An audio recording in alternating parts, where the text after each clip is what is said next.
Continue कर दो ताकि हमको मोटिवेशन मिलते रहे और हम इसी तरीके से वीडियो बनाते रहे। अब हम आते हैं करंट में। करंट का जो होता है वो डिनोट किया जाता है आई से। करंट को डिनोट किया जाता है आई से। करंट का जो होता है एसआई यूनिट, जिसको स्टैंडर्ड यूनिट आप कहते हो, उसको वो होता है एम्पियर। एम्पियर। और जो करंट का फॉर्मूला होता है चार्ज और टाइम के रिस्पेक्ट में, वो होता है I = Q/T। यहाँ पे Q आपका चार्ज है और T यहाँ पे टाइम है। Q आपका चार्ज है और यहाँ पे T टाइम है। और चार्ज का जो SI यूनिट होता है वो होता है कूलम, जिसको हम C से डिनोट करते हैं। अब बात आता है कि कूलम और टाइम। देखिए यहाँ पे कौन यूनिट निकल के आएगा। अगर Q/T कूलम/सेकंड लिखा जाए तो यूनिट ये भी हो सकता है करंट का कूलम/सेकंड।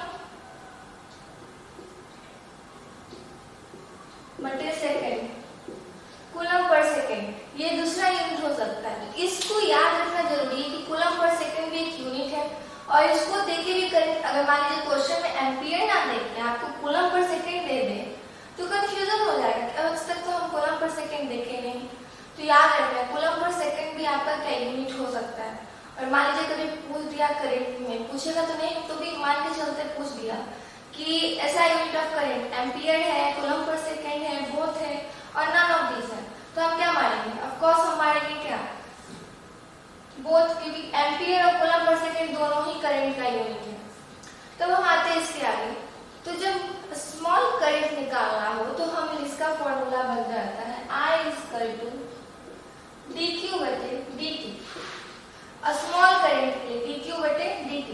अब जब यहाँ पे आप देखिए ये जो dq है, d/dt है, ये आपको कहलाता है रेट। अगर आपसे कभी डिफिनेशन पूछा जाए तो आप क्या बोलोगे? Rate of flow of charge. यहाँ पे rate of flow of charge, rate का मतलब ही होता है d/dt। तो टाइम के रिस्पेक्ट में टाइम चार्ज चलता है, उसी को तो हम करंट बोलते हैं। कोई भी चीज टाइम के रिस्पेक्ट में चलता है तो चार्ज भी क्या टाइम के रिस्पेक्ट में चलता है। वही टाइम को हम क्या कर देते हैं? रेट बोल देते हैं। d/dt को हम रेट बोलते हैं तो हम क्या बोलेंगे? Rate of flow of charge = current. अब ये जो दो फॉर्मूला निकल के आया, I = dq/dt और I = Q/T, ये दोनों का यूज कहाँ करेंगे? अभी हम वो देखते हैं। तो देखिए पहले समझिए, जब भी आपका वैल्यू कांस्टेंट हो, मतलब कि कोई ऐसा वैल्यू हो जिसमें 2 सेकेंड, 5 सेकेंड, 5 कूलम, 10 कूलम, मतलब कांस्टेंट वैल्यू है, इसमें बदलेगा नहीं चार्ज। 5 कूलम दे दिए तो 5 ही कूलम रह गया।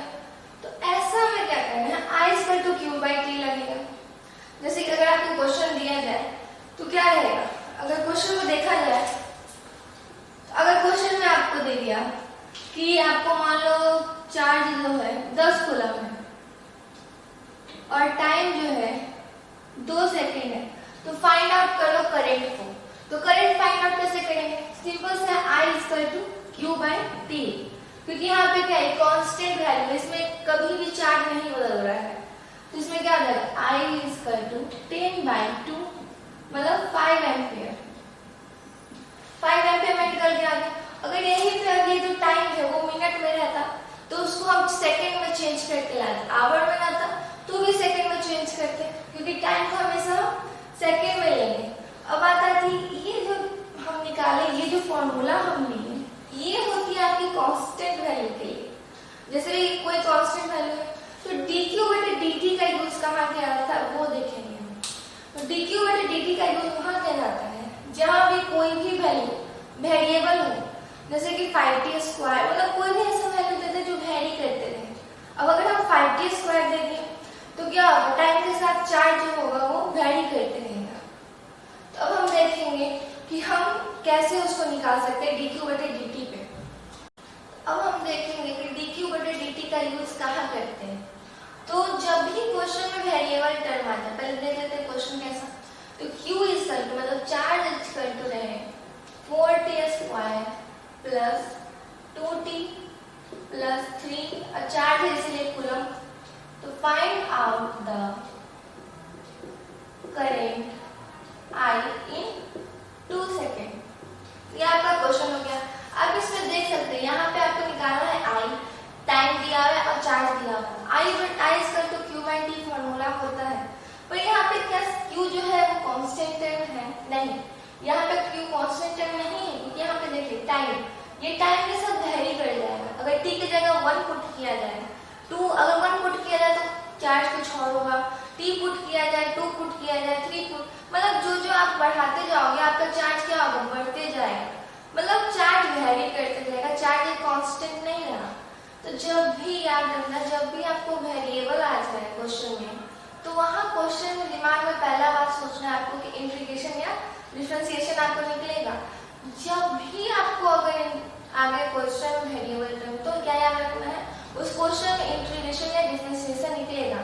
अब वो क्वेश्चन में कैसे निकालेंगे वो हम बताते हैं। तो यहाँ पे क्या है, क्यू जो है वो वेरिएबल टर्म, तो यहाँ पे तो पहली बात आपका समझ में आएगा, इंटीग्रेशन डिफरेंशिएशन निकालेंगे और डी क्यू बटे डी टी का यूज होगा। अब क्या यूज होगा इंटीग्रेशन या डिफरेंशिएशन में, वो अभी हम देखते हैं। क्यू पहले आया और आई बाद में आया। क्यू के चलना, क्यू जब टाइम के रिस्पेक्ट में चलता है तभी तो करंट बना, तो क्यू पहले और आई बाद में आया। तो जब क्यू दिया रहे और आई आपको पूछ दे क्वेश्चन में, तो हम निकालते हैं डिफरेंशिएशन। क्या निकालते हैं, डिफरेंशिएशन। मतलब क्यू दिया रहे और आई पूछ दे तो डिफरेंशिएशन, और आई दिया रहे और क्यू पूछ दे, आई दिया रहे और क्यू पूछ दे, तो निकालेंगे इंटीग्रेशन। क्या निकालेंगे, इंटीग्रेशन। तो इस बात को ध्यान में रखेंगे कि क्यू दिया रहेगा और आई निकालना, तो हम डिफरेंशिएशन निकालेंगे। जैसे इस क्वेश्चन में क्यू मेरा गिवन है और आई हमको बोला निकालने, तो हम क्या करेंगे, डिफरेंशिएशन करेंगे क्वेश्चन का। तब हम करते हैं फॉर्मूला लगा के पुट करके, तो क्या हो जाएगा आपको फॉर्मूला, ये जो बात है ना इसको याद रखना। ये जो हम अभी बताए कि क्यू दिया रहे, आई निकालना, ये क्वेश्चन बनाने में आपको हेल्प करेगा, आपको जल्दी क्वेश्चन बनेगा। तो यहाँ पे अगर आप फॉर्मूला लिखोगे तो आई इसका तो क्या होगा, डी क्यू बटे डी टी, ये आपका जो फॉर्मूला है। क्यू आपको पता है, क्यू आप पुट कर दो, यहाँ पे हम डिफरेंशिएशन कर रहे हैं क्वेश्चन का। तो कोई बच्चे जो होते हैं वही यहीं पे क्यू में ही टाइम को पुट कर देते हैं, तो उनको लगता है करंट आने, गलत है। अगर आप क्यू में करंट टाइम को पुट करोगे टी स्क्वायर टू जो 2 सेकंड दी, तो वो आपको चार्ज निकलेगा, करंट नहीं। करंट निकालने के लिए आपको क्या करना है, करंट निकालने के लिए आपको पहले डिफरेंशिएशन करना पड़ेगा, उसके बाद ही अगला प्रोसेस में जाओगे तब टाइम को पुट करोगे। तो डी क्यू बटे डी टी, अब इसको हम पुट करते हैं डी क्यू बटे डी टी को, तो इसको पुट कीजिएगा तो क्या आ जाएगा आपका, डी क्यू कितना है, डी, यहीं पर डी तो डी ही रह जाएगा, 4t square plus 2t plus 3 coulomb. Coulomb नहीं देंगे अब नीचे क्या है, dt है, क्योंकि हम यहाँ पे टाइम के रिस्पेक्ट में क्या कर रहे हैं, डिफरेंशिएशन कर रहे हैं, तो ये टाइम के रिस्पेक्ट में। अब हम क्या करेंगे, इसको सॉल्व करेंगे। तो i इक्वल टू d, अब सबको अलग अलग डिफरेंशिएशन में तोड़ देते हैं। तो d 4t स्क्वायर बटे dt plus d 2t plus dt plus d 3 बटे dt। अब याद रखना एक बात कि कोई भी नंबर का जो होता है वो डिफरेंशिएशन नहीं होता है। जैसे यहाँ पे जो नंबर है d3 बटे dt, इसका डिफरेंशिएशन नहीं होगा, कोई भी नंबर का डिफरेंशिएशन 0 होता है। तो हम पहले ही लिख लेंगे कि इसका 0 हो जाएगा, तो हम किसका करेंगे, सिर्फ ये दोनों का। अब ये दोनों का कर रहे हैं तो याद रखना है कि हम डिफरेंशिएशन कर चुके हैं। हम आपको पहले दिखाते हैं आंसर कितना आएगा। इसका आपको आंसर आएगा 8t प्लस 2। अब ये कैसे आया वो देखिए, यहाँ पे क्या है 4t स्क्वायर, तो डिफरेंशिएशन का फॉर्मूला होता है। फॉर्मूला क्या है, अगर x का पावर n है तो n पहले इंटू होगा x से और फिर n माइनस 1, ये आपको फॉर्मूला है और इसी फॉर्मूला पे पुट करना है। तो हम 4t स्क्वायर को पुट करके देखते हैं, तो ये 2 क्या होगा, आगे आ जाएगा 2 इंटू 4, और जो t से वो एक पावर में क्या होगा, माइनस हो जाएगा, तो क्या आपका निकलेगा 80। अब बात आया हमारा कि आया मेरा 2t, इसको कैसे निकालेंगे, तो 2t जो है 2 इंटू 1, इसका पावर क्या है, कुछ नहीं रहता तो पावर 1 होता है, 1 इंटू यहाँ पे क्या आ जाएगा t अब पावर में से 1 माइनस करना ही करना है, क्योंकि देखिए क्वेश्चन में ये n-1, तो 1 माइनस 1 तो क्या आ जाएगा 2t का पावर 0, और जब भी पावर 0 होता है तो वो अपने आप 1 बन जाता है। तो ये पूरा टर्म क्या हो गया 1 हो गया, मतलब 2 into 1 2। तो इस यहाँ पे आपको समझ में आ गया होगा 80 प्लस 2 कैसे आया। अब जब यहाँ ये करंट आ चुका है तब हम यहाँ टाइम को पुट करेंगे। अब टाइम को अगर आप पुट करते हो तो आपको टाइम कितना दिया हुआ है, यहाँ पे आप देखो टाइम आपको दिया हुआ है 2 सेकेंड। अगर आप टाइम को पुट कर दो तो आपको क्या होगा 8 into 2 प्लस 2, क्योंकि t इक्वल टू क्या है 2 सेकेंड, तो 16 प्लस 2 I इक्वल टू क्या आ गया 18 एम्पियर। आपको मैंने समझ में आ गया होगा कि कोई भी नंबर का डिफरेंशिएशन नहीं होता है, और बाकी सबको फॉर्मूला पे किए हैं, इस फॉर्मूला पे, तो इस फॉर्मूला को याद रखिएगा। और जो लास्ट में आपका आएगा उसमें टाइम को पुट करना है, पुट कर दिए मेरा डिफरेंशिएशन आ गया। तो अब इंटीग्रेशन का क्वेश्चन देखते हैं, सेम इसी पे बनाते हैं, बस थोड़ा सा हम चेंज कर देते हैं। चेंज क्या करेंगे, यहाँ पे जो फाइंड आउट क्यू दिया हुआ है आई निकालना, अब हम उल्टा कर देते हैं। उल्टा क्या करेंगे, इसको आई बना देंगे और यहाँ पे इसको क्यू लिख देंगे। आपको ये डिफरेंशिएशन समझ में आ गया होगा। पहले फॉर्मूला पुट कीजिए, फिर आपको प्रोसेस से आपको क्या करना है, आपको डिकेटर में लाना है, फिर कोई भी नंबर का डिफरेंशिएशन नहीं होता है। इस फॉर्मूला पे x का पावर है इक्वल टू कोई भी पावर आ गया कि इनटू होता है, और पावर में से एक माइनस कर देंगे, इसी पे हम निकाल लेंगे। और जब मेरा डिफरेंशिएशन करने के बाद वैल्यू आ जाएगा तो उसमें हम टाइम को पुट कर देंगे। ये फॉर्मूला इस पे आपको बन जाएगा। तो अब आता है हमको कि इंटीग्रेशन कैसे बनानी है। हम सेम क्वेश्चन आपको बना के दिखाते हैं।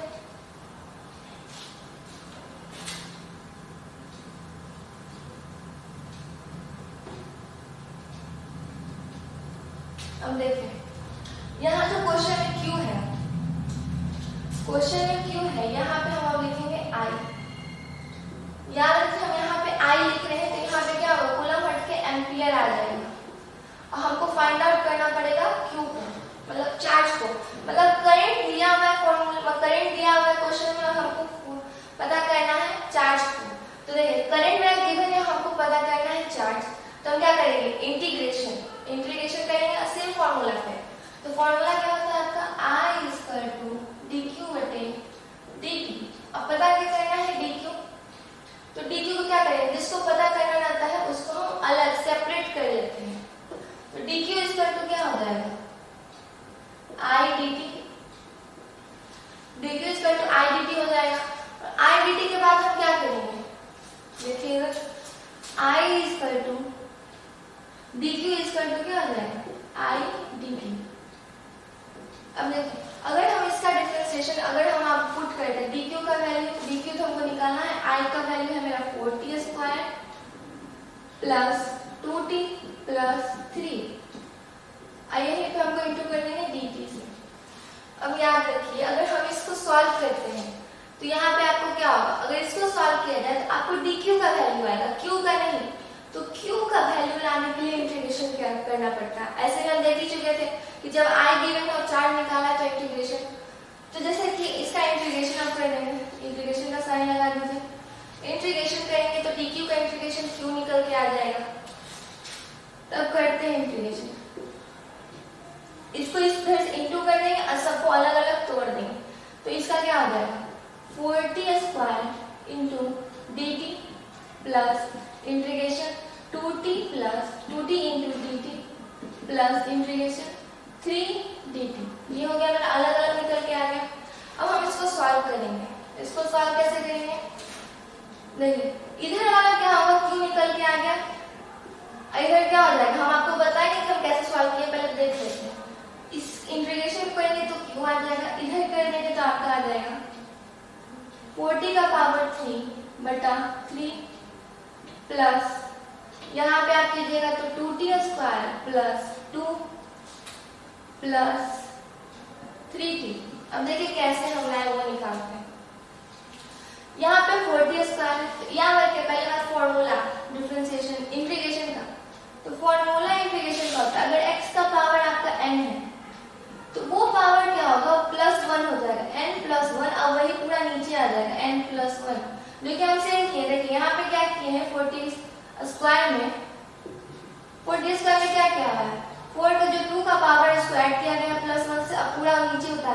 प्लस 1, तो क्या आ गया मेरा 4t क्यूब बटे 3 आ गया। अब इसमें देखिए इसमें क्या किया गया है, इसमें भी सेम टू सेम इसमें भी किया गया है। 2t का जब हम इंटीग्रेशन की तो क्या होगा, इसका पावर 1, जब कुछ भी नहीं रहता तो पावर 1, तो पावर 1 है तो 1 प्लस 1 ऐड कर देंगे हम। अब वही क्या करेंगे, नीचे ले आएंगे तो क्या आ जाएगा 2t स्क्वायर बटे 2 हो गया। अब कोई भी नंबर का इंटीग्रेशन नहीं होता है, यहाँ पे सिर्फ 3 नंबर, इसके साथ t नहीं है, हम जिसके साथ t था उसका इंटीग्रेशन कर चुके हैं। 3 सिर्फ सिंगल नंबर है, कांस्टेंट है, तो इसको जो है वैसे ही ले लेंगे, बट dt का यहाँ इंटीग्रेशन होगा तो t निकल के बाहर आ जाएगा। अब हम इसको सॉल्व करके ये मेरा पूरा वैल्यू आया था q equal to 4t cube बटे 3 प्लस 2t स्क्वायर, ये तो ये कर दिया तो यहाँ पे क्या बचेगा t स्क्वायर प्लस 3t। अब यहाँ पे जब आ गया मेरा वैल्यू तो हम t का वैल्यू पुट करेंगे, टाइम मेरा 2 सेकेंड है, t इक्वल टू कितना है 2 सेकेंड, तो t का वैल्यू पुट कर देंगे तो 4 इंटू 2 का पावर 3 बटा 3 प्लस 2 का पावर 2 प्लस 3 इंटू 2। अब इसको क्या होगा, सॉल्व करेंगे, तो सॉल्व कैसे करेंगे, अब हम उसको भी देख ही लेते हैं। अब इसको सॉल्व करेंगे तो क्या आ जाएगा, 2 का पावर 3 है तो हम इधर कर लेते हैं सॉल्व, तो 2 का पावर क्या है 3, यहाँ पे आपको वैल्यू आया है 4 इंटू 2 का पावर 3 बटा 3 प्लस 2 का पावर 2 प्लस 3 इंटू 2 मतलब 6। यहाँ पे आपको क्या आ गया 4, 2 का पावर 3 है मतलब 3 बार 2 को इंटू करेंगे, यहाँ पे क्या आ जाएगा 4 इंटू 8 प्लस बटे 3 प्लस 4 प्लस 6। अब यहाँ पे क्या आ जाएगा 32 बटे 3, यहाँ पे प्लस यहाँ पे 4, यहाँ पे 6। तो इसी टाइप में क्या होगा, क्वेश्चन आप सॉल्व कर लीजिएगा तो आपको क्या आ जाएगा, आपका वैल्यू आ जाएगा आपका कूलम में आ जाएगा। तो आपको समझ में आ गया होगा कि यहाँ तक कैसे सॉल्व किया गया है क्वेश्चन को। कोई भी वैल्यू को सॉल्व करने के लिए हम पहले उसको डिफरेंशिएशन को हम फिर क्या किए, डिफरेंशिएशन तो किए नहीं, पहली बात तो इंटीग्रेशन करना था क्योंकि हमको करंट दिया हुआ था, चार्ज निकालना था, इंटीग्रेशन किए, इंटीग्रेशन का क्वेश्चन लिखे उसका फॉर्मूला लिखे और कोई भी नंबर का इंटीग्रेशन नहीं होता वो लिखे। जब मेरा वो वैल्यू आ गया तो उसमें बस हमको टाइम को पुट करना है। तो यही बात याद रखना है कि डिफरेंशिएशन इंटीग्रेशन का सबसे मेन अगर ये है तो ये जो चीज है, अगर क्यू दिया हुआ आई निकालेंगे तो डिफरेंशिएशन और आई दिया हुआ क्यू निकालेंगे तो इंटीग्रेशन। इस चीज को याद रख के बनाएंगे। तो एक बात दिमाग में आती है कि करंट कैसा क्वांटिटी है, स्केलर या वेक्टर, तो हम आपको इसको दिखाते हैं बना के। मान लीजिए दो कहीं से करंट आ रहा है, एक सर्किट में जा रहा है, यहाँ से आ रहा है 3 एम्पीयर, यहाँ से आ रहा है 4 एम्पीयर। तो देखिए ये दोनों के बीच का एंगल जो है वो है 90 डिग्री। एज्यूम कर लीजिए कि 90 डिग्री है। तो इसमें क्वेश्चन पूछा है कि कितना करंट अंदर गया, जितना करंट अंदर जाएगा और कितना बाहर आएगा। तो अंदर तो आया आपको 3 या 4 कर देंगे, तो बाहर कितना गया। तो आपको ये बात सोचना पड़ेगा कि स्केलर और वेक्टर, इसके लिए आपको जाना पड़ेगा स्केलर में और वेक्टर में। तो एक बात आपको याद कीजिए, स्केलर और वेक्टर का खासियत क्या है। स्केलर में सिर्फ होता है मैग्नीट्यूड और वेक्टर में मैग्नीट्यूड प्लस होता है डायरेक्शन, प्लस डायरेक्शन। इसका जो वेक्टर का होता है सॉल्व होता है root under a square plus b square plus 2ab cos theta. cos theta क्या होता है, दो के बीच का एंगल। तो आपको अब ये देखना है कि करंट के पास डायरेक्शन भी है और मैग्नीट्यूड भी है, तो क्या वेक्टर है। तो देखते हैं निकाल के। अगर हम इसे पुट करें 3 का स्क्वायर प्लस 4 का स्क्वायर cos 90, पहले बोले थे cos 90 आपका होता है 0, इसीलिए पूरा टर्म खत्म हो जाएगा, सिर्फ हम करेंगे a square plus b square. तो अगर हम करते हैं a का स्क्वायर तो 3 का स्क्वायर 9 प्लस b का स्क्वायर 16, तो कितना आ जाएगा 25, मतलब आपका आ गया 5 एम्पीयर। तो क्या इतना करंट 5 एम्पीयर निकलेगा? नहीं, गलत है, ये चीज बिल्कुल गलत है। अगर ये वेलोसिटी का फॉर्मूला सही है, पर आपको अगर डायरेक्शन निकालना मतलब करंट में पता करना है तो ये गलत है, क्योंकि करंट स्केलर क्वांटिटी है। बोला जा सकता है करंट स्केलर क्वांटिटी, क्योंकि क्या होता है इसमें 7 एम्पीयर, दोनों को डायरेक्ट जोड़ा जाता है। 3 + 4 7 एम्पीयर आपका जो करंट होगा वो बाहर निकलेगा, जोड़ दीजिए डायरेक्ट 3 + 4 7, ना कि वेक्टर फॉर्मूला पे जाएंगे। जबकि इसके पास दोनों है, मैग्नीट्यूड भी है और डायरेक्शन भी, तो भी हम इसको उससे नहीं निकाल, क्योंकि इसका डायरेक्शन जो है वो फ्लो ऑफ चार्ज दर्शाता है, फ्लो ऑफ इलेक्ट्रॉन चार्ज जो कि दर्शाता है, ना कि कुछ और दिखाता है। तो इसमें क्या 7 एम्पीयर ना कि 5 एम्पीयर, तो याद रखिएगा। इसके पास दोनों होते हुए भी वेक्टर नहीं है। नॉर्मली इसको जितना देखिएगा वो स्केलर क्वांटिटी ही कहते हैं। तो नॉर्मली आप याद रखिए कि करंट जो है वो स्केलर क्वांटिटी है। तो इतना बात हम आपको आज बताएं, आपको इतना बेसिक था, बेसिक खत्म हो गया।